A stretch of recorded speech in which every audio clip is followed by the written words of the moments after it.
Hello everyone, and I welcome you all on Career Glow. And Career Glow is always happy to help you in your competitive exams. So आपको पता है कि हम लोग pedagogy इसको कर रहे हैं आज, और आज का जो हमारे पास टॉपिक है that is errors in pedagogy. तो आवाज़ चाहे कैसी भी लग रही हो, थोड़ा सा वॉल्यूम इंक्रीज़ कर लेना, क्योंकि मेरी आवाज़ बहुत स्लो आती है हमेशा।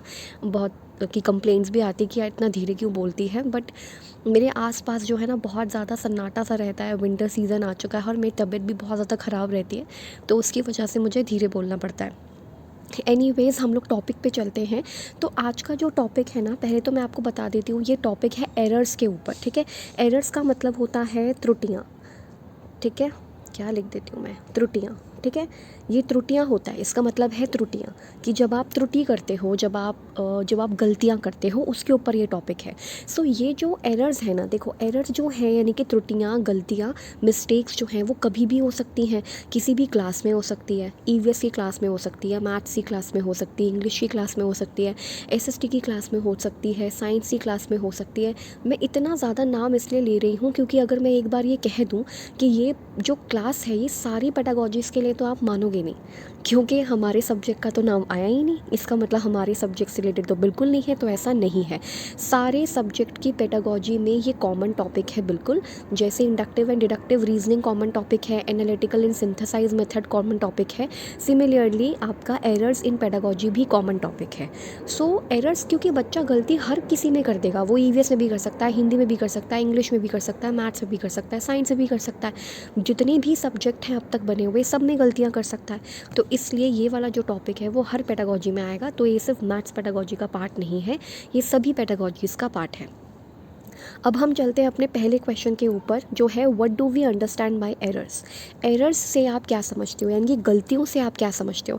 हिंदी वाले बिल्कुल भी परेशान नहीं होंगे, हिंदी मीडियम वाले स्टूडेंट्स बिल्कुल परेशान नहीं होंगे, क्योंकि आप लोग को डरना नहीं है, पहली बात तो। ठीक है, बिल्कुल ही ये वाला डायलॉग बोलते समय बिल्कुल वैसा लगा, घबराना नहीं है, वो जो पाकिस्तान के जो लीडर है वो बोलते हैं। एनीवेज, जोक्स था, जोक्स अपार्ट।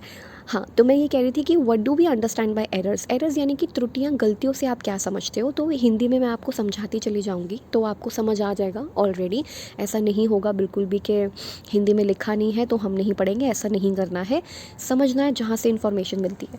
तो what do we understand by errors, गलतियों से आप क्या समझते हो और गलती आप कैसे एनालाइज कर सकते हो, कैसे समझ सकते हो। ठीक है, सो आगे चलते हैं। यहाँ पे क्या लिखा है, errors analysis is a method. ये एक तरीका है, यानी कि गलतियों को पहचानना एक मेथड है, एक तरीका है, जिसमें इन विच वी आइडेंटिफाइज, जिसमें हम पता करते हैं, आइडेंटिफाई करने की कोशिश करते हैं the cause of error.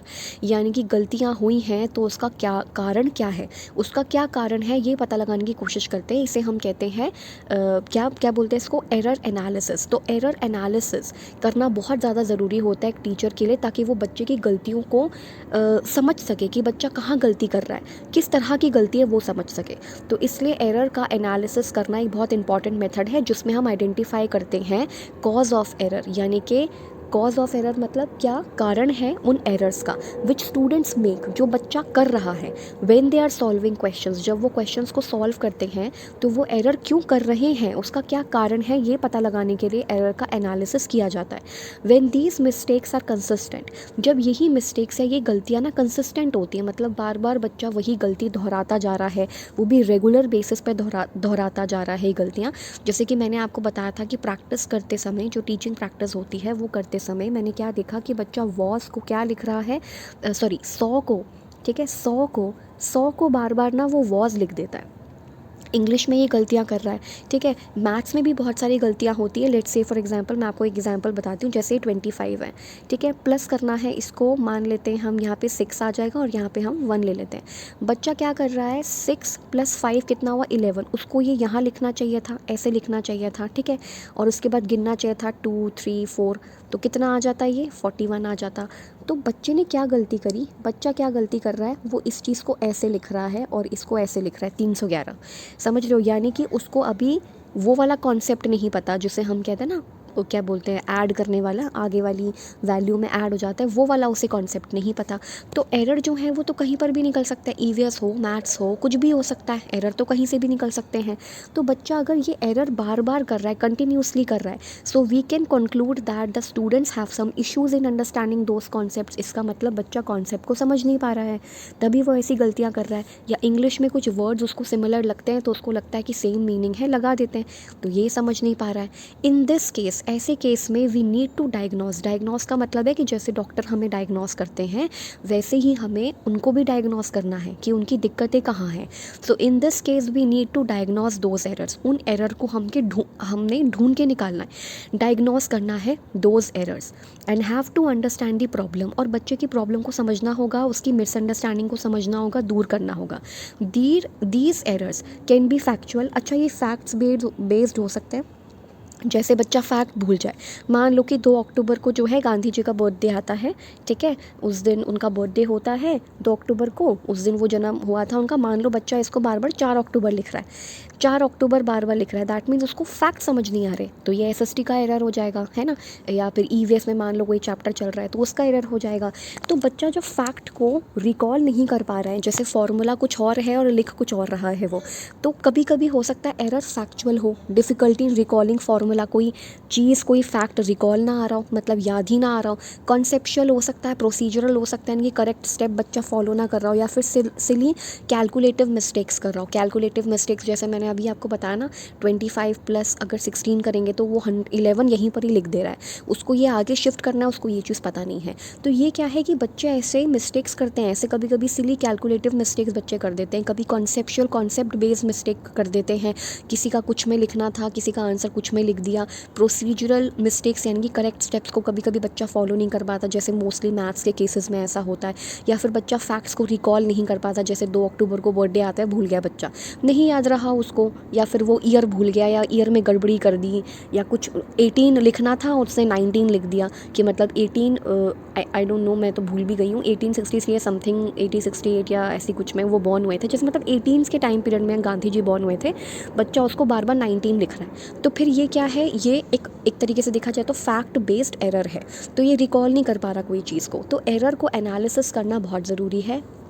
Her teacher के लिए ये चीज़ ज़रूरी होती है कि बच्चा किस चीज़ का एरर कर रहा है, किस चीज़ में गलतियाँ कर रहा है, क्या उसको प्रॉब्लम्स आ रही हैं क्वेश्चन सॉल्व करने में, तो ये टीचर को डायग्नोस करना होता है, ताकि हम बच्चे को क्या दे सकें, रेमेडी, कि बच्चे तुम ये ना करके ये करो, तब जाके तुम्हें ज़्यादा अच्छे से चीज़ें समझ आएंगी। अब हम पढ़ते हैं कि एरर एनालिसिस कैसे होगा। एरर एनालिसिस का ना एक तरीका होता है, आपको लग रहा होगा कि बच्चे की कॉपी देख लो, ठीक है, बस पता चल जाएगा कि कहाँ एरर है, ऐसे नहीं होता। इसके प्रॉपर स्टेप्स होते हैं जो हर एक टीचर को पता भी होनी चाहिए और फॉलो भी करनी चाहिए, ठीक है। क्योंकि हम पेडागोजी सिर्फ पेडागोजी एग्ज़ाम क्लियर करने के लिए नहीं, हम अपने तरीक़ों में बदलाव ला सकें, हमें कुछ मेथड समझ में आ सकें, इसलिए भी तो हम पढ़ रहे हैं ये, ताकि हम उस सिचुएशन को डील कर लें। क्योंकि ये सिचुएशन सिर्फ किताबी सिचुएशंस नहीं है कि टिक करके आगे बढ़ जाओगे, सबसे बेस्ट आंसर चूज़ कर लोगे, नहीं। आगे आपके सामने ऐसी सिचुएशंस आएंगी, तब क्या करोगे, है ना, किसी से पूछने बैठोगे कि ऐसी सिचुएशन में क्या करें, तो जो पढ़ा है उसी को इम्प्लीमेंट करोगे। तो वही चीज़ है, ये क्या है, हम प्रोसेस पढ़ने वाले हैं, मेथड पढ़ने वाले हैं। आई होप आपको ये फर्स्ट पेज बिल्कुल समझ आ गया होगा कि पेडागोजी में एरर्स जो होते हैं, मतलब एरर जो होते हैं वो हर किसी सब्जेक्ट में हो सकते हैं। एरर को एनालिसिस करना बहुत ज़रूरी होता है। बच्चों की मिसअंडरस्टैंडिंग किधर है, फैक्चुअल एरर है, मतलब फैक्ट्स भूल रहा है बार बार, कॉन्सेप्चुअल है, या प्रोसीजर है, प्रोसीजर फॉलो नहीं कर पा रहा है, क्या एरर है वो इसमें पता चलता है। अब हम पढ़ने वाले हैं प्रोसेस या मेथड या स्टेप्स टू एनालिसिस एरर। वो क्या स्टेप हैं जिनको फॉलो करके हम एरर्स को समझ पाएंगे। तो एक एक करके हम ABC करके 3 स्टेप्स हैं, इन 3 स्टेप्स को जल्दी से हम लोग पढ़ लेते हैं। So the very first step is collect a sample, ठीक है। सैम्पल कलेक्ट करना मैं बहुत ही सिंपल लैंग्वेज में बताऊंगी। सैम्पल कलेक्ट करने का मतलब है कि कॉपी उठा के देख लो उनकी, जो भी प्रैक्टिस कॉपी है, जिसको हम रफ़ कॉपी कहते हैं, उसको रफ़ नहीं बोलना है, आदत अपनी सुधारनी पड़ेगी। हम लोग रफ़ कॉपी बोलते हुए आ रहे हैं, हम रफ़ कॉपी नहीं बोल के उसको प्रैक्टिस कॉपी बोलेंगे, ठीक है। थोड़े से शब्दों में सुधार करना हमारा बहुत ज़रूरी है, ठीक है। तो इसमें क्या है, सबसे पहले हम सैम्पल को कलेक्ट करेंगे, ठीक है। First of all we need to, यहाँ पे पढ़ो, first of all we need to collect a sample. Sample collect करने का मतलब ये है कि आपने कॉपीज़ चेक करी होंगी, ठीक है। कॉपीज़ बना लेते हैं ताकि थोड़ा क्या हो जाए, बेटर वो हो जाए, थोड़ा समझ में आए चीज़ें, ठीक है। ये मान लो आपकी कॉपी, आपने चेक किया बच्चा यहाँ गलती कर रहा है, यहाँ गलती कर रहा है, इसी को सैम्पल कहते हैं, ठीक है। In which we have to give student some questions, आपने बच्चे को कुछ क्वेश्चंस दिए, in which he she makes errors, आपने बच्चे को सिंपल क्वेश्चंस दिए, आपको नहीं पता था कि वो एरर करने वाला है, ठीक है। आपने बच्चों को क्वेश्चंस दिए जिसमें बच्चे ने एरर कर दिया। It can be in their notebooks, मतलब वो CW हो सकती है, क्लास बुक कॉपी हो सकती है, आपकी क्लास बुक हो सकता है, प्रैक्टिस कॉपीज़ हो सकती है, या फिर घर से करके लाने वाली होमवर्क कॉपी हो सकती है, कुछ भी हो सकता है। In this process of collecting sample, जब आप सैम्पल को कलेक्ट कर रहे हो, या तो आपको पता है कि बच्चा जो है बार बार यही चीज़ गलती कर रहा है, तो आपने उसी से सिमिलर एक और क्वेश्चन दे दिया ताकि वो गलती करे, ठीक है, ताकि वो गलती करे और आप उसे एनालाइज करो। तो मान लो कि इस प्रोसेस में जब आप सैम्पल कलेक्ट कर रहे हो, सैम्पल कलेक्ट करने का सिंपल मतलब है कॉपी या नोटबुक्स कलेक्ट करना, या बच्चे ने कहाँ पे गलती करी है बस उस चीज़ को देखना, ठीक है। सो ऐसे प्रोसेस में जब आप कलेक्ट कर रहे हो सैम्पल्स को, तो teachers do not have to provide any type of help या हिंट या क्लू या क्यूज, ठीक है। तो आपको बच्चे की कोई हेल्प नहीं करनी, या फिर हम जिसे स्कैफोल्डिंग कहते हैं, टेम्परेरी हेल्प, वो भी नहीं करनी। What we call scaffolding to the child, हमें नहीं करनी उनकी मदद किसी भी केस में, ठीक है। तो हमें किसी भी केस में बच्चों की मदद नहीं करनी है। लेट हिम और her think on their own, अपने आप उनको अपने दिमाग से सोचने दो। And tell them to think और if needed say out loud in case of language. मान लो लैंग्वेज में बार बार गलती कर रहा है, जैसे बच्चे ना बहुत गलती करते हैं। इवन मेरे पास अभी एक 11th क्लास की स्टूडेंट है, जो नाम तो खैर इतना इम्पॉर्टेंट नहीं है डिस्कस करना, बट 11th क्लास में है वो, लेकिन थोड़ी सी वो क्लास में मतलब थोड़ी स्लो है, मैं आपको ये बताऊँ तो इसमें क्या है कि वो बार बार ना वेयर को, अभी भी वेयर को और वर में कंफ्यूज हो जाती है। वो इसको तो वेयर पढ़ लेती है, लेकिन इसको भी वेयर पढ़ती है, मतलब वो दोनों का प्रोनाउंसिएशन वेयर वेयर कर देती है। आज मैंने उसको प्रॉपर हिंदी में लिख के दिया और बोला कि इसको 5 बार बोलना है, ठीक है, और तभी आपकी स्पीच क्लियर होगी, पहली चीज़। तो बच्चा ऐसी गलती क्यों कर रहा है, ठीक है। अगर लैंग्वेज का केस है तो उसको ज़ोर से बोलने दो, जैसे वेयर वेयर या वर, इसको वर कहते हैं, इसको वेयर कहते हैं। ये यूज़ होता है कहाँ के लिए, और वर यूज़ होता है किसी और सेंस में, जैसे दीज वर माई क्लोथ्स, या उस तरीके से यूज़ हो रहा है कि ये मेरे क्लोथ्स हैं, इस तरह से। तो वेयर एंड वर में डिफरेंस है, इसके प्रोनाउंसिएशन में भी डिफरेंस है, इसके मीनिंग में भी डिफरेंस है। तो कहने का मतलब ये है कि जब भी ये लैंग्वेज का सवाल है तो उसको लाउड बोलने दो ताकि उसकी स्पीच क्लियर हो, और अगर वो कोई क्वेश्चन कर रहा है तो उसको करने दो, उसको खुद से सोचने दो, आप उसकी हेल्प नहीं करोगे सैम्पल कलेक्ट करते समय, ठीक है। तो हमने क्या पढ़ा अभी, सबसे पहला स्टेप है एरर को एनालिसिस करने का। The very first step is to collect sample. आप सैम्पल को कलेक्ट करो। सैम्पल कैसे कलेक्ट करोगे, बच्चे को क्वेश्चन दोगे, बच्चा कॉपी में क्वेश्चन को सॉल्व करेगा। तब जब आप देख लोगे कि बच्चे ने क्वेश्चन सॉल्व किया है लेकिन गलत किया है, दैट मीन्स वही आपका सैम्पल है। आप उस कॉपी को अपने पास रखो, ठीक है, वही आपका सैम्पल है कि बच्चे ने यहाँ गलती की है। और क्वेश्चन जब बच्चा कर रहा है तो आप उसे कोई भी मदद नहीं करोगे, आप उसे अपने हिसाब से सोचने दोगे। अगर मैथ्स का कोई सवाल है तो आप उसे अपने हिसाब से सोचने दो, लेकिन अगर लैंग्वेज का कोई चीज़ है, बार बार प्रोनाउंसिएशन में गलती कर रहा है, तो उसको बोलो लाउड बोले। जितना मतलब अगर बोल बोल के भी बच्चा याद करता है, बोल बोल के भी चीज़ लिखता है, तो बोल बोल के लिखे, कोई टेंशन नहीं है। तो ये वेरी फर्स्ट स्टेप है कि उसकी सैम्पल कलेक्ट करो, यानी कि उसकी कॉपीज़, नोटबुक, रफ कॉपी जिसे हम प्रैक्टिस कॉपी कहते हैं, वो कुछ भी कलेक्ट कर लो और प्रैक्टिस कॉपी बोलने की कोशिश करो, ठीक है। जब ये चीज़ कलेक्ट हो जाए, सैम्पल हमारे पास आ चुका है, अब क्या है स्टूडेंट का रिस्पॉन्स। तो B is student responses. We have to keep the record of students responses he she makes while attempting the question. अब आपने जो क्वेश्चन दिया है वो तो सैम्पल हो गया, वो कॉपी जो है जिसमें उसने क्वेश्चन किया वो तो सैम्पल हो गया। अब आपको इस चीज़ का रिकॉर्ड रखना है कि बच्चे ने कैसा रिस्पॉन्स किया है, बच्चे ने क्या लिखा है। रिकॉर्ड्स कैन बी वर्बल, या तो टेप रिकॉर्डर में है इन केस ऑफ लैंग्वेज, ठीक है, मतलब बार बार बच्चा जो है पोएम में एक शब्द को गड़बड़ कर रहा है या 2 शब्दों को गड़बड़ कर रहा है, तो ऐसे केस में आप बच्चे से बुलवाओ, उसे टेप रिकॉर्डर में रिकॉर्ड कर लो, ठीक है। आपको लग रहा होगा कि ये टेप रिकॉर्डर में रिकॉर्ड कौन करता है, पर आपको ये चीज़ नहीं पता है कि हिंदी की क्लासेस एंड इंग्लिश की भी एक लैब होती है, पता है, हिंदी एंड इंग्लिश की भी लैब होती है जिसके अंदर ये रिकॉर्डर्स होते हैं, जिसमें आप बच्चों की स्पीच को रिकॉर्ड करते हो उसको सुधार करने के लिए, और इवन मिरर्स भी होते हैं जिसके सामने आप बातें करोगे, और ये जनरली होता नहीं है, इसलिए हमें पता नहीं है, ठीक है। तो ये पता होना चाहिए। लैब इन द सेंस कि इसके भी ना रूम्स होते हैं जो कि हमें नहीं पता है, और क्लास हमें और स्कूल वालों को भी शायद मेरे ख्याल से लगता है कि इसकी भी कोई ज़रूरत नहीं है, बट लिखा हुआ है, ये पढ़ते टाइम तो हम पढ़ लेते हैं, लेकिन इम्प्लीमेंटेशन की जब बारी आती है तो बहुत सारी चीज़ें छूट जाती हैं, ठीक है। तो टेप रिकॉर्डर होता है लैंग्वेज की क्लास के लिए, और written in case of mathematics. तो आप बच्चे की ना वर्बल सैम्पल लो, ठीक है। अच्छा, अगर कोई लिख रहा है ना तो वो भी वर्बल है, ज़रूरी नहीं कि बोला हुआ ही वर्बल है, रिटन भी वर्बल है, लेकिन वो अलग तरीके से वर्बल है क्योंकि वो लिखा गया है, उसमें साइन है, उसमें चिन्ह है, वो भी वर्बल ही होगा, ठीक है। तो इसमें क्या है कि आपको जब रिस्पॉन्स कलेक्ट कर लोगे, दैट मीन्स आप वो कॉपी या नोटबुक कुछ भी कलेक्ट कर लोगे, या फिर आप बच्चों को क्वेश्चंस दोगे, जब वो कर रहा होगा तो आपको बच्चे के रिस्पॉन्स रिकॉर्ड करने हैं। अब ये रिस्पॉन्स रिकॉर्ड जो है वो रिटन फॉर्म में भी हो सकता है, जैसे कॉपी वगैरह हो सकती है, बच्चे की नोटबुक हो सकती है, या फिर टेप रिकॉर्डर भी हो सकता है अगर लैंग्वेज है हिंदी और इंग्लिश है तो, ठीक है। एनालाइज द प्रॉब्लम, अब प्रॉब्लम को एनालाइज करो, analyse the problem and look for pattern कि बार बार गलती हो किधर रही है। जैसे मैंने आपको ये चीज़ बताया था सॉ एंड वॉस का, collect the possible reason for this mistake. तो इस मिस्टेक की पॉसिबल रीज़न देखो कि क्या गलतियाँ हो सकती हैं, क्या पीछे के रीज़न्स हो सकते हैं जो ये बार बार करते जा रहा है बच्चा, तो ये देखो। फाइनली आपको बच्चे का एक छोटा सा इंटरव्यू लेना है। टेल हिम और her to show and explain the steps used to solve the problem. अब आपको स्टेप्स शो करने, बच्चे को बोलो कि स्टेप्स शो करे, मतलब ये वाला आंसर आया कैसे उसका स्टेप शो करें, ठीक है। क्या पता स्टेप्स में गड़बड़ी है, क्योंकि मैंने आपको क्या बताया अभी कि हो सकता है फॉर्मूले में कोई गड़बड़ी ना हो सकता है प्रोसीजर में गलती हो, करेक्ट स्टेप्स को फॉलो नहीं कर रहा है या कैलकुलेशन मिस्टेक कर रहा है, कुछ भी हो सकता है। तो सबसे पहली चीज़, एरर को एनालिसिस करना हर एक टीचर के लिए बहुत ज़रूरी होता है ताकि वो बच्चे को अच्छे से गाइड कर सके।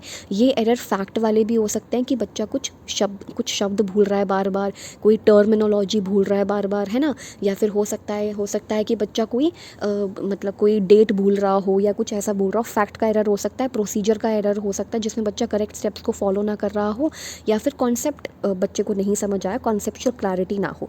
तो ऐसे में एरर का एनालिसिस करना बहुत ज़्यादा ज़रूरी है बच्चे को समझाने के लिए। इसलिए सबसे पहले आप क्या करोगे, कलेक्ट करोगे सैम्पल, बच्चे का सैम्पल कलेक्ट करोगे, चाहे आप वो कॉपी हो, नोटबुक हो, कुछ भी हो, ठीक है। आप वो कलेक्ट करोगे, बच्चे का स्टूडेंट का रिस्पॉन्स आप नोट करोगे, स्टूडेंट रिस्पॉन्स यानी कि या तो उसकी कॉपी उठा लो, एज अ सैम्पल उसकी कॉपी उठा लो, या फिर अगर लैंग्वेज का मामला है तो टेप रिकॉर्डर में रिकॉर्ड कर लो। और बच्चे से इंटरव्यू भी करो कि आपने मतलब ऐसा क्यों लिखा, या फिर आप उसको मैथ्स का अगर सवाल है, कोई मैथ्स पेडागोजी का अगर कोई सवाल है तो आप उसको बोलो मैथ्स से कोई सवाल है तो इसका स्टेप्स आप करके दिखाओ, सॉल्व करके दिखाओ। तो ये करके हम क्या कर सकते हैं, अपने एरर्स को, बच्चों की एरर्स को आइडेंटिफाई कर सकते हैं, यही स्टेप्स है। सो मेरे ख्याल से आपको ये समझ आ गया होगा, नहीं आया तो दोबारा जाके देखो वीडियो को, ठीक है, दोबारा से देखो, और एक दो बार देख लोगे ना तो आराम से समझ आ जाएगा। गलती मतलब ऐसा होगा ही नहीं कि नहीं समझ आएगा, बहुत अच्छे से समझ आएगा। और वैसे भी इंग्लिश से कभी भी घबराना नहीं है कि हिंदी वाले जो हैं इंग्लिश कर नहीं सकते।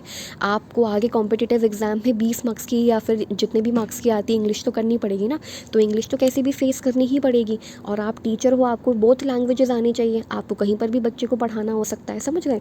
तो इसीलिए दोनों लैंग्वेजेस में आपको आना चाहिए, ठीक है। ये आपके लिए बहुत इंपॉर्टेंट है, तो ये आपके लिए ज़रूरी है ये पेज, ठीक है। इसको पढ़ लेना, इसको भी पढ़ लेना, ठीक है। ये तरीके हैं, ये स्टेप्स हैं, कलेक्ट अ सैम्पल, ठीक है, और बच्चे का रिकॉर्ड करो रिस्पॉन्स, और इन्फॉर्मेशन कलेक्ट करो, बच्चे का इंटरव्यू लो, उसको पूछो कि आपने ये स्टेप्स कैसे किया, अब आप ये बताओ।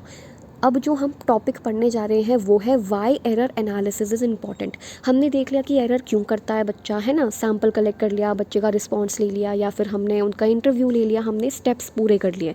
हमने ये भी देखा कि एरर एनालिसिस करना जो है क्या बोलते हैं क्यों ज़रूरी है, ताकि हम बच्चे को गाइड कर सकें। मतलब इसमें हम ये पढ़ेंगे कि क्यों ज़रूरी है एरर का एनालिसिस करना, ताकि हम बच्चे को गाइड कर सकें। इवन हमने ये पढ़ा कि एरर एनालिसिस जो है वो किया ही क्यों जाता है, और एरर एनालिसिस से क्या हो सकता है, मतलब क्या पता चलेगा कि फैक्चुअल प्रॉब्लम्स है, बच्चे को फैक्ट समझ नहीं आया, वो फैक्ट भूल रहा है, एटलीस्ट ये तो पता चलेगा। एरर कर रहा है ठीक है, लेकिन कौन सी कैटेगरी का कर रहा है, प्रोसीजर में गलती कर रहा है, कॉन्सेप्चुअल क्लैरिटी नहीं है, या फिर फैक्ट में प्रॉब्लम है, किस चीज़ में प्रॉब्लम है। अब हम पढ़ेंगे why error analysis is important, यानी कि एरर एनालिसिस करना, त्रुटियों का विश्लेषण करना क्यों ज़रूरी है, क्यों देखना चाहिए कि बच्चा जो है गलती कर रहा है, क्या ज़रूरत है हमें, हम अपना टाइम वेस्ट करेंगे एरर एनालिसिस करके बच्चे पे एक घंटा दे देंगे, ऐसा नहीं सोचना है। क्यों ज़रूरी है, ताकि बच्चे की जो आगे की प्रॉब्लम्स हैं वो ठीक कर सके। अगर कोई और टीचर उस लड़की की जो मेरे पास आती है पढ़ने के लिए 11th क्लास में, अगर उस बच्चे को कोई ये बता देता कि इस वेयर में फ़र्क है, प्रोनाउंसिएशन में भी फ़र्क है, तो क्या आज 11th क्लास में आने के बाद वो ये गलती गलती करती? कभी नहीं करती, ठीक है। लेकिन ध्यान नहीं दिया, बहुत सारे बच्चे होते हैं मैं मानती हूँ, लेकिन फिर भी किसी न किसी को तो ध्यान देना चाहिए था। तो ये ज़रूरी है, एरर एनालिसिस करना इसलिए इम्पॉर्टेंट है, ठीक है। अब आगे पढ़ते हैं, why error analysis is important, क्यों एरर एनालिसिस करना ज़रूरी है, त्रुटियों का विश्लेषण करना क्यों ज़रूरी है। सो एरर एनालिसिस क्यों ज़रूरी है? ये एरर एनालिसिस उन सभी बच्चों के लिए ज़रूरी है जो कि लो परफॉर्मिंग स्टूडेंट्स हैं या जिन्हें लर्निंग में बहुत दिक्कत आती है, ठीक है। So for students with learning disabilities, जिन बच्चों को लर्निंग में डिसेबिलिटीज़ हैं, जो नहीं समझ पाते ढंग से, जैसे हम कभी पढ़ेंगे डिसलेक्सिया वगैरह इन सब के बारे में, तो बच्चों को जो लर्निंग डिसेबिलिटीज़ हैं वो बच्चे बहुत ज़्यादा एरर करते हैं और लो परफॉर्मिंग स्टूडेंट्स भी एरर कर देते हैं, या कभी कभी सिली मिस्टेक्स हो जाती हैं हम और आप जैसे लोगों से भी, ठीक है। तो एरर तो कोई भी कर सकता है, ठीक है। एरर किसी भी सब्जेक्ट में कोई भी बच्चा कर सकता है, बट फिर भी जो लो परफॉर्मिंग स्टूडेंट्स हैं, जैसे let's say for example 30 marks का टेस्ट है, बच्चा सिर्फ 4 या 5 मार्क्स लेकर आ रहा है, तो ये लो परफॉर्मिंग स्टूडेंट्स की निशानी है। कम मार्क्स ला रहा है, दैट मीन्स फैक्चुअल क्लैरिटी भी, मतलब फैक्ट्स भी क्लियर नहीं है, याद भी नहीं हो रहा है उसको, कॉन्सेप्ट की क्लैरिटी भी नहीं है, हो सकता है मैथ्स है तो प्रोसीजर होता है वो फॉलो ना कर पा रहा हो, ठीक है। So for students with learning disabilities, तो उन स्टूडेंट्स को, उन सभी स्टूडेंट्स को जिनको लर्निंग डिसेबिलिटीज़ है या जो लो परफॉर्म कर रहे हैं स्टूडेंट्स, उनके लिए एरर एनालिसिस करना बहुत ज़रूरी है। तो हमें या एक टीचर को क्या पहचानना चाहिए? Area of need. Area of need का मतलब है कि कहाँ पर ज़्यादा ज़रूरत है, कहाँ पर ज़रूरत है, कहाँ पे बच्चे के मतलब कौन सी नीड को फुलफ़िल करना है, किस सब्जेक्ट में दिक्कत है। सो एरिया ऑफ नीड, कहाँ टीचर की ज़रूरत है कि बच्चा उस कॉन्सेप्ट को सीख जाए और जो है वो वाली गलती ना करे। तो नीड कहाँ है, तो एरिया ऑफ नीड को पहचानना ज़रूरी है कि ज़रूरत का क्षेत्र कौन सा है वो पहचानो। लैक ऑफ नॉलेज, हो सकता है बच्चे का लैक ऑफ नॉलेज हो उस क्षेत्र में, इसलिए वो अच्छा परफॉर्म ना कर रहा हो, या फिर हो सकता है बच्चा पुअर अटेंटिव हो, यानी कि पुअरली अटेंटिव, वो बच्चा पुअर अटेंशन दे रहा हो, या किसी मतलब उसका मन ना लग रहा हो, या केयरलेसनेस की वजह से भी कर दिया हो, या फिर बच्चा जो ट्यूशन में सीख कर आ रहा है और जो बच्चा टीचर से सीख रहा है उसमें मिसमैच हो। हमने पहले भी ये चैप्टर पढ़ लिया है ना कि टीचिंग एंड लर्निंग में मैथ्स में क्या क्या प्रॉब्लम्स आती हैं।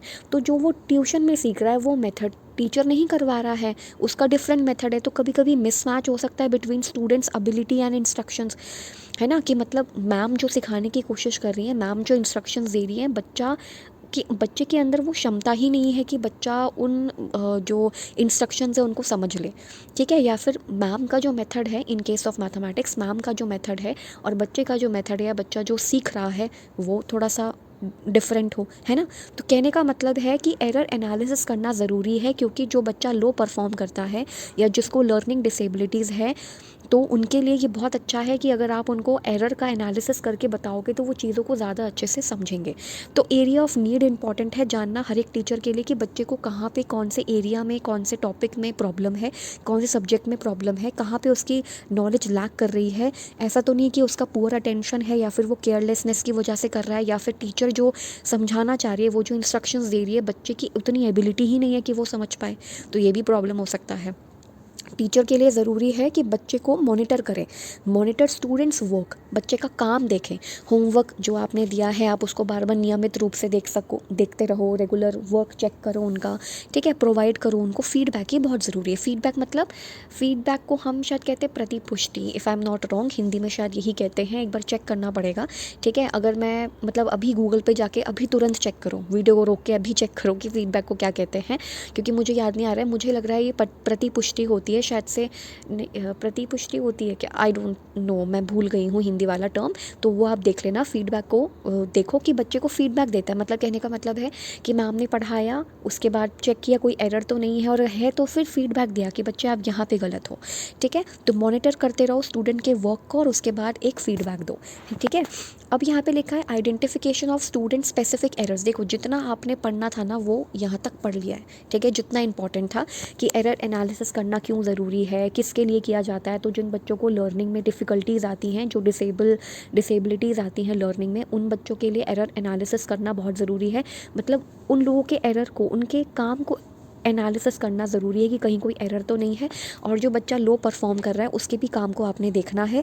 बच्चे की नीड पहचानो, ज़रूरत पहचानो, कहाँ नॉलेज की कमी है, कहाँ नॉलेज लैक कर रही है वो पहचानो।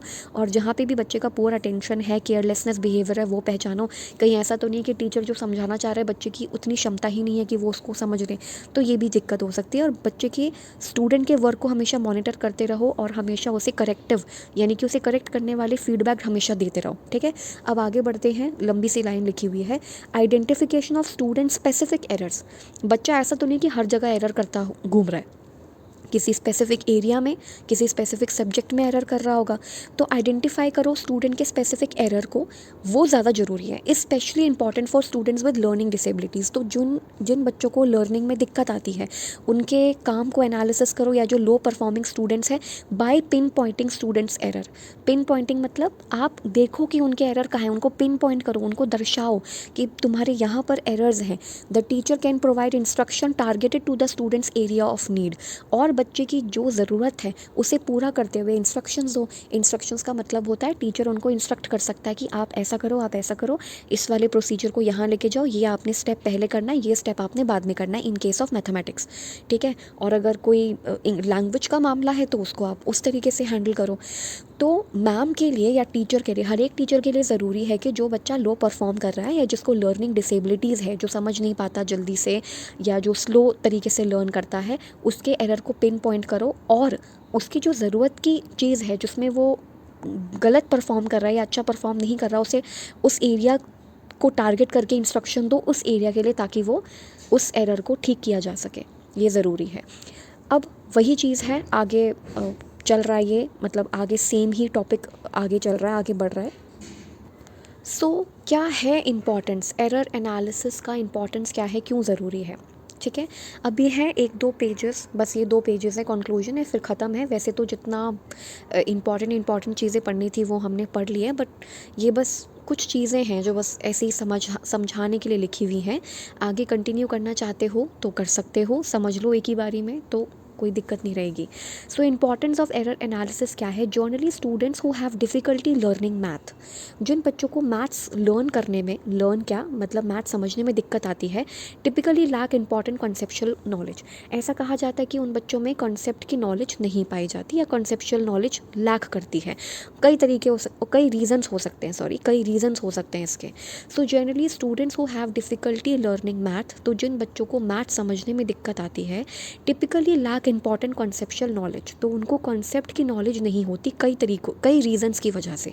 कई तरीक़ों से नहीं, पता नहीं बार बार मैं क्यों बोल रही हूँ, मतलब कई कारणों की वजह से उन्हें कॉन्सेप्चुअल क्लैरिटी नहीं हो पाती, ठीक है। Including an inability to process information at the rate of instructional pace. ये लाइन इंपॉर्टेंट है, inability to process information at the pace of instructional pace. मतलब जिस तरीके से या जिस समय में इंस्ट्रक्शन दिए थे उस रेट से, मतलब जिस दर से इंस्ट्रक्शंस दिए थे मैम ने, मतलब 1 मिनट में इतने इतने जो भी शब्द बोले उस टॉपिक से रिलेटेड, तो जिस रेट से मैम ने इंस्ट्रक्शंस दिए बच्चों को, उस ही रेट से या उसी दर से बच्चा उस इन्फॉर्मेशन को प्रोसेस नहीं कर पाया। सिंपल मतलब है कहने का कि मैम जो समझाना चाह रही थी, है ना, तो वो बच्चा समझ नहीं पाया, ठीक है। बस इसका यही मतलब है।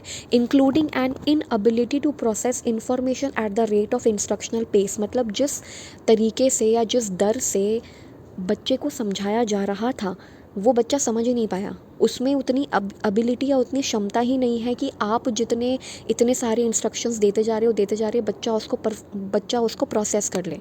तो आप जो उसको समझा रहे हो, आप तो अपने हिसाब से समझा रहे हो कि हाँ जी समझ आ ही रहा होगा, बट उसे नहीं आ रहा है। तो ये भी हो सकता है एक रीज़न कि आप जिस तरीके से समझा रहे हो वो तरीका भी बच्चे को ना समझ आए, या आप जो समझा रहे हो जितना जल्दी आपने समझा दिया उतना जल्दी बच्चे को नहीं समझ आए, ये भी एक रीज़न हो सकता है। या फिर lack of adequate opportunities to respond, या फिर आपने बच्चे को समझा दिया लेकिन अपॉर्चुनिटी ही नहीं दी उसे प्रैक्टिस करने की, है ना, कि बच्चा मतलब रिस्पॉन्ड ही ना कर पा रहा है। मतलब कहने का मतलब है कि आपने बच्चे को सब कुछ समझा दिया लेकिन उससे क्वेश्चंस नहीं पूछे, आपने उसको क्वेश्चंस करवा दिए, क्या बोलते हैं उसको, क्लास वर्क में करवा दिए, लेकिन आपने उसको क्वेश्चंस नहीं दिए घर के लिए, है ना, अपॉर्चुनिटी ही नहीं दी कि तुम रिस्पॉन्ड करो, इस टॉपिक से रिलेटेड कुछ बताओ, आपने अपॉर्चुनिटी नहीं दी, उसको प्रैक्टिस करने के लिए नहीं दिया, तो वो भी एक रीज़न हो सकता है कि बच्चा बार बार एरर कर रहा है। A lack of specific feedback from teachers regarding misunderstanding और नॉन मिसअंडरस्टैंडिंग, हो सकता है कि टीचर ने बच्चे को फीडबैक भी ना दिया हो, है ना। लैक ऑफ स्पेसिफिक फीडबैक मतलब टीचर को फीडबैक देना चाहिए, बट हो सकता है टीचर ने कभी फीडबैक ही ना दिया हो बच्चे को कि तुम्हारी यहाँ पर मिसअंडरस्टैंडिंग है, तुम यहाँ पे एरर कर रहे हो। तो ये रीजंस हो सकते हैं कि बच्चा जो है बार बार एरर करते ही जा रहा है, क्योंकि उसे उसी टाइम पे, उसी तुरंत जो वो गलती कर रहा है उसका फीडबैक उसको नहीं मिल रहा, इसलिए बच्चा बार बार गलती करते जा रहा है।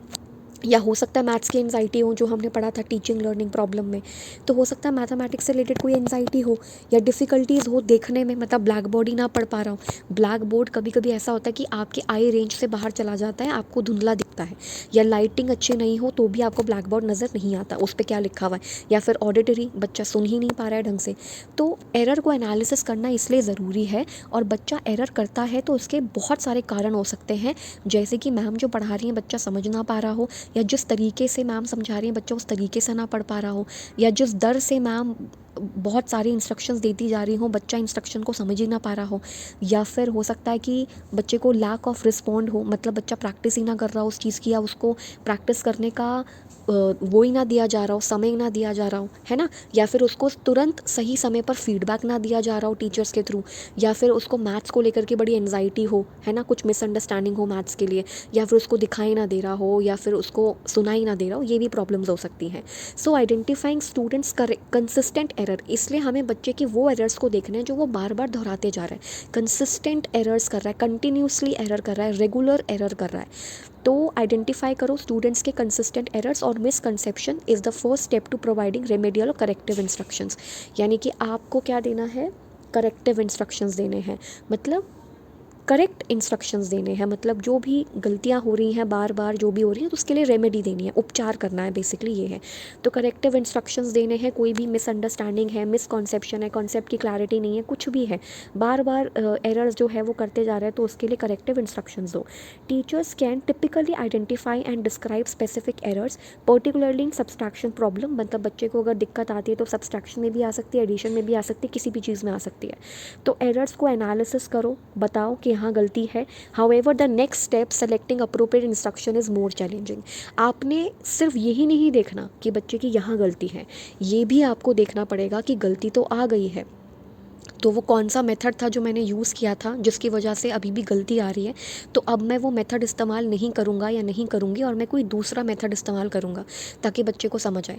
तो selecting appropriate instruction is more challenging, मतलब सिर्फ एरर का एनालिसिस करना ही ज़रूरी नहीं है या इम्पॉर्टेंट नहीं है, ये भी देखना ज़रूरी है कि मैं जो इंस्ट्रक्शन का इस्तेमाल कर रहा हूँ अब मैं कौन से मेथड का या इंस्ट्रक्शन का इस्तेमाल करूँगा जिससे कि ये वाला एरर बच्चा दोबारा से नहीं करेगा। ठीक है, अब यहाँ लिखा है some ways to approach this issue. अब आप क्या कर सकते हो, breaking down instruction into smaller sections. आपने बच्चे को ना धड़ाधड़ बहुत सारे इंस्ट्रक्शंस दे दिए, नहीं समझ पाया वो, क्योंकि उसके अंदर इतनी एबिलिटी नहीं है कि आप इतना जो समझाते जा रहे हो वो एकदम से उसको दिमाग में रख ले। इवन मैं भी आपको ये कहूँगी कि अगर आपको मेरी कोई भी वीडियो में कोई भी ऐसा लगता है कि यार ये तो बहुत टॉपिक लंबा होता जा रहा है, ये खिंचता जा रहा है, तो आप ऐसा कर लो, उसे चंक्स में बांट लो, है ना, थोड़ा सा थोड़ी देर का, जैसे 10-20 मिनट का एक साथ सुन लिया, फिर और 10 मिनट जो बचे हैं उसका आप बाद में सुन लो, ऐसा कर सकते हो, यही तरीका है पढ़ने का। तो ब्रेकिंग डाउन इंस्ट्रक्शन, मैंने तो एक साथ पूरे 30 मिनट 35 मिनट क्या है जितना का भी वीडियो बनेगा बना दिया, मैंने तो अपना इंस्ट्रक्शन पूरा दे दिया, है ना, लेकिन हो सकता है कि आप उसे प्रोसेस ना कर पा रहे हो सकता है ना, तो आप क्या करो, ब्रेक डाउन कर दो। तो टीचर का भी यही काम है कि मैंने जो इसको इतना समझा दिया पूरे 1 घंटे में या 35 मिनट में, जितना भी आपने समझा दिया, मैं उसे इसको ब्रेक डाउन कर करके समझाऊँ, इसे छोटे छोटे पीसेज में ब्रेक डाउन करके समझाऊँ। तो ये क्या है, breaking down instruction into smaller sections. आप छोटे छोटे सेक्शंस में बांट दो और तब समझाओ, so that students are exposed to more explicit instruction on specific part of concept और पार्ट्स ऑफ प्रोसीजरल स्टेप्स। तो ऐसे क्या होता है, अगर मैं एक ही साथ इंस्ट्रक्शंस देने के बजाय उसे छोटे छोटे पार्ट्स में डिवाइड करके समझाऊँ तो बच्चे को ज़्यादा अच्छे से समझ आएगा। तो ये है breaking down instruction into smaller section. जो मैंने इतना बड़ा समझा दिया उनको 35 मिनट में 1 घंटे में, उसे छोटे छोटे पार्ट्स में डिवाइड करके समझा दूंगी, so that students are exposed to more explicit instructions. तो अब उनको जो इंस्ट्रक्शन इंस्ट्रक्शंस मिलेंगे वो छोटे छोटे मिलेंगे जो वो समझ पाएंगे, ठीक है। स्पेसिफिक पार्ट्स ऑफ कॉन्सेप्ट, ऐसा तो नहीं कि कॉन्सेप्ट पूरा ही समझ नहीं आया, ऐसा हो सकता है, बट ऐसा भी हो सकता है कि कॉन्सेप्ट का एक पार्ट समझ नहीं आया तो स्पेसिफिक पार्ट के लिए उसको इंस्ट्रक्शंस दे दो, है ना।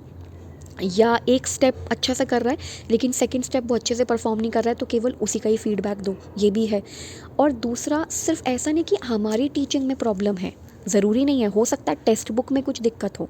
Using curriculum material and text books that include specific suggestions for reteaching और strategies to help correct students errors, ठीक है। अब यहाँ पे ये वाला टॉपिक पढ़ेंगे जो मैंने बताया ना कि ज़रूरी नहीं कि टीचिंग में दिक्कत आ रही है, हो सकता है कि टीचर ने जिस तरह से समझाया हो उस मेथड से बच्चा ना समझ पा रहा हो तो आपने दूसरा मेथड इस्तेमाल कर लिया। लेकिन कभी कभी गलतियाँ टेक्स्ट बुक की भी हो सकती हैं, हो सकता है रिटन मटीरियल में टाइपो एरर हो, टाइपिंग मिस्टेक हो या कुछ ऐसा एरर हो, कुछ भी हो सकता है। तो आप क्या करो, बच्चे को अगर आपने कोई दूसरी मतलब आपने कोई चीज़ समझानी है तो पहले तो उसको आपने जो 35 मिनट्स में समझाया उसे ब्रेक डाउन कर करके समझाओ, छोटे छोटे सेक्शंस में बांट के समझाओ और करिकुलम मटेरियल इस्तेमाल करो, ठीक है। मतलब जो भी टीचिंग रिलेटेड मटेरियल है, टेक्स्ट बुक है या कुछ भी है वो इस्तेमाल करो, दैट इंक्लूड स्पेसिफिक सजेशंस, है ना, फॉर री टीचिंग और strategies to help correct students error. बच्चा अगर किसी चीज़ में एरर करते जा रहा है तो उसको री टीच करो, पर रीटीच कैसे करना है उसका भी सजेशंस आप किसी करिकुलम मटेरियल से या टेक्स्ट बुक से ले लो कि अच्छा इस तरीके से भी बच्चों को समझाया जा सकता है। Another important thing to remember when engaging in error analysis relates to students attention. आपको बच्चे की अटेंशन बनाए रखनी, क्योंकि पुअर अटेंशन की वजह से बच्चा नहीं सीख पाता। Even though poor attention is one of the plausible reasons why students persistently make errors. हो सकता है बच्चे का अटेंशन ही ना हो, है ना। अटेंशन ना होने के क्या क्या रीज़न्स हो सकते हैं। लाइटिंग अच्छी नहीं है, दिख ना पा रहा हो, बहुत शोर शराबा है, ठीक है। जैसे कि मैं अभी वीडियो बना रही हूँ तो डॉग्स जो हैं वो भौंक रहे हैं, ये बच्चे ऐसे ही करते हैं, हमेशा भौंकते ही हैं ये बच्चे, तो इनको चुप कराना बड़ा दिक्कत हो जाता है क्योंकि स्ट्रे डॉग्स हैं, इनको कैसे चुप कराओगे आप। घर का होगा तो चलो थोड़ा बोल भी दूँगी मैं कि चुप हो जा थोड़ी देर के लिए, कम से कम वीडियो बनाने दे। तो इसमें क्या होता है, इनको कुछ बोल नहीं सकते। तो जैसे मान लो कि रोड के पास हो स्कूल, तो ऐसे में हो सकता है कि बच्चे का अटेंशन ना लग पा रहा हो, या फिर और भी रीज़न्स हो सकते हैं, घर की वजह से भी कोई रीज़न हो सकता है ना, उसका खुद का हेल्थ इश्यू हो सकता है, कोई भी हो सकता है। तो अटेंशन बच्चे का पुअर किसी भी रीज़न की वजह से हो सकता है। तो आपको ज़रूरी है बच्चे का अटेंशन बनाना, इंटरेस्टिंग बनाना क्लासरूम को, ताकि वो कुछ भूल जाए, मतलब जो आसपास हो रहा है वो भूल के सिर्फ आपकी बातों पे फोकस करें। Even though poor attention is one of the plausible reasons why students persistently make errors, there are concerns that teachers may exclusively look for this trait and fail to consider other reasons, ठीक है। तो हो सकता है कि बार बार हम इसी चीज़ को देखें कि बच्चा एरर कर रहा है, हो सकता है पुअर अटेंशन की वजह से कर रहा हूँ या इन सब के रीजंस ये अलग से हो सकते हैं। तो हमेशा टीचर इन ट्रेट्स को देखता है। There are concerns that teacher may exclusively look for this trait and fail to consider other reason. तो आपने सिर्फ पुअर अटेंशन को ही नहीं देखना है, और भी रीजंस को देखना है। टीचर हो सकता है इसी रीज़न को देखता रहे कि बच्चे का पुअर अटेंशन है, इस वजह से नहीं सीख पा रहा है, और भी रीजंस हो सकते हैं। Teachers should look into other factors, जैसे करिकुलम मटेरियल, इंस्ट्रक्शन डिज़ाइन कैसा है, डिलीवरी मेथड में कैसा दूँ बच्चों को, ये भी देखना ज़रूरी है। करिकुलम मटेरियल सही है ना, कि मतलब टेक्स्ट बुक सही है या नहीं है, कोई टाइपिंग मिस्टेक तो नहीं है, मैं जो इंस्ट्रक्शंस दे रही हूँ वो भी ठीक है ना, और डिलीवरी मेथड मतलब जिस तरीके से आपको समझाया जा रहा है वो भी ठीक है ना, ये भी आपको देखना पड़ेगा, ठीक है। तो ये अलग अलग तरीके हो सकते हैं। क्या है इसमें, सबसे पहली चीज़, बच्चे को जो 35 मिनट की क्लास में नहीं समझ आया, 1 घंटे की क्लास में नहीं समझ आया, उसको ब्रेक डाउन करके पढ़ाओ, ठीक है। और पढ़ाने के लिए कोई दूसरे मेथड का इस्तेमाल करो, सजेशंस ले लो बुक से या अदर करिकुलम मटेरियल से, और बच्चे का अटेंशन बना के रखो, क्योंकि यही एक कारण हो सकता है, मतलब यही कारण नहीं है, मतलब ये भी एक कारण हो सकता है कि पुअर अटेंशन की वजह से बच्चा पढ़ नहीं पा रहा है। तो हमेशा इसी ट्रेड को नहीं देखना, लेकिन बाकी अदर फैक्टर्स को भी आपने देखना है, ठीक है। जैसे कि करिकुलम मटेरियल ठीक है ना नहीं है, मैं अच्छे से इंस्ट्रक्ट बच्चों को कर पा रही हूँ या नहीं कर पा रही हूँ, मेरा डिलीवरी मेथड ठीक है या नहीं है, मतलब जिस तरीके से जो मेथड मुझे यूज़ करना चाहिए वो सही है या नहीं है। आता है लास्ट कंक्लूजन, फिर हमारा चैप्टर ख़त्म हो जाएगा, मतलब ये वाला पूरा, ये सभी पेडागोजिकली इंपॉर्टेंट था। Errors plays a crucial role in learning mathematics. एक क्वेश्चन यहाँ से ज़रूर आएगा कि एरर जो है बच्चा करता है क्यों करता है। पहला ऑप्शन वो केयरलेस है इसलिए, दूसरा ऑप्शन उसे कॉन्सेप्चुअल की क्लैरिटी नहीं है, तीसरा ऑप्शन कुछ भी हो सकता है, जैसे कुछ भी मतलब उसके लाइक कोई भी ऑप्शन हो सकता है, अभी मुझे ऐसे मेक नहीं कर पा रही हूँ मैं, पर कहने का मतलब है कि एरर जो है वो एक बहुत इंपॉर्टेंट रोल प्ले करते हैं। तो ये समझना कि बच्चा केयरलेस है इसलिए एरर कर रहा है, ये गलत है। Errors plays a crucial role in learning mathematics, या फिर कोई भी सब्जेक्ट पढ़ते वक्त एरर हो सकता है और वो अच्छा रोल प्ले करता है। This statement is true because this reflects the thinking of a child. यानी कि बच्चा अगर एरर कर रहा है दैट मीन्स बच्चा सोच रहा है, तभी तो एरर कर रहा है। बिना सोचे समझे एरर तो करेगा ही नहीं वो, है ना। एरर कर रहा है दैट मीन्स वो सोच रहा है। तो so making mistakes are healthy.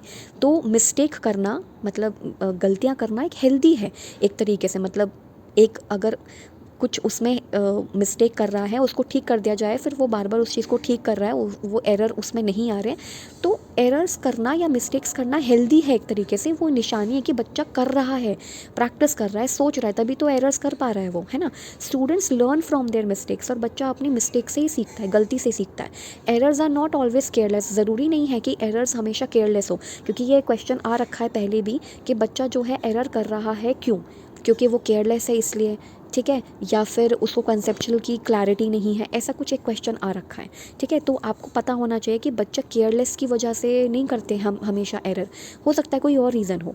So errors are not always careless answers but sometimes they are intelligent generalization made by the student from his previous knowledge और एक्सपीरियंस। हो सकता है कि बच्चा जो एरर कर रहा है वो केयरलेसली नहीं कर रहा है, वो कुछ और सोच रहा था, इसलिए उसने इस चीज़ को कुछ अलग तरीके से समझ लिया, प्रीवियस नॉलेज से जोड़ के देखा, वो कुछ कर रहा था, कोई एक्सपेरिमेंट कर रहा था, प्रैक्टिस कर रहा था, तो उससे गलती हो गई।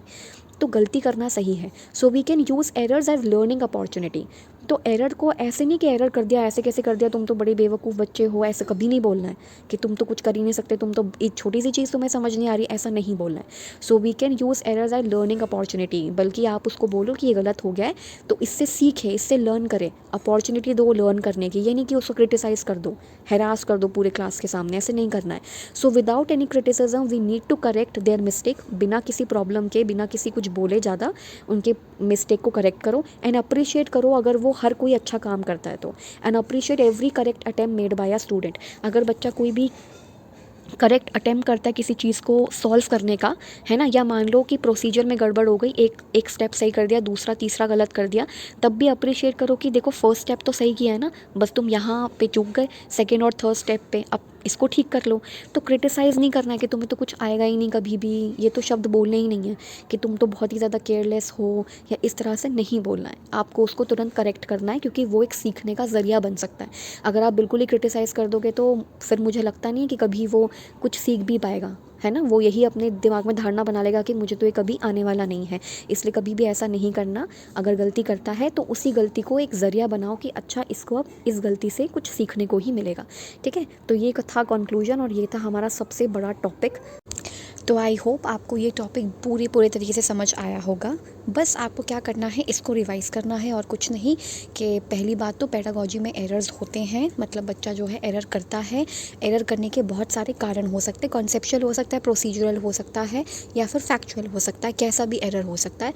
एरर का एनालिसिस करने के लिए पहले सैम्पल कलेक्ट करो, दैट मीन्स कॉपी कलेक्ट करो, बच्चे की प्रैक्टिस नोटबुक कलेक्ट करो या टेप रिकॉर्डर कलेक्ट करो इन केस ऑफ लैंग्वेज। फिर स्टूडेंट रिस्पॉन्स को रिकॉर्ड करो। उसके बाद क्या करो, बच्चे का इंटरव्यू भी ले लो कि उनसे पूछ लो कि हाँ जी बताओ आपने ये स्टेप्स कैसे कैसे किए, है ना। उनको बोल सकते हो क्यों ज़रूरी है, ताकि बच्चे की ज़रूरत पता चल सके, कहाँ पे बच्चा लैक कर रहा है नॉलेज में वो पता चल सके, बच्चे का पुअर अटेंशन है, केयरलेस बिहेवियर है, अगर मान लो किसी भी वजह से जो मैंने बताए थे, जैसे कुछ भी हेल्थ इशू वगैरह कुछ भी हो सकता है, तो उसकी वजह से कुछ है तो वो भी पता चल जाएगा। बच्चों को हमेशा मॉनिटर करते रहो, फीडबैक देते रहो, ये ज़रूरी है।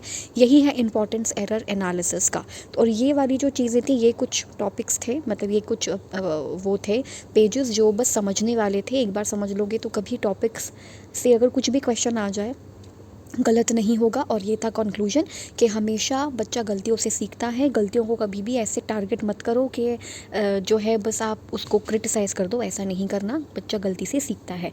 तो मिलते हैं आप बिल्कुल नेक्स्ट वीडियो में, और वो भी नेक्स्ट टॉपिक के साथ। Till then keep learning and keep discerning and keep watching my videos. Thank you so much.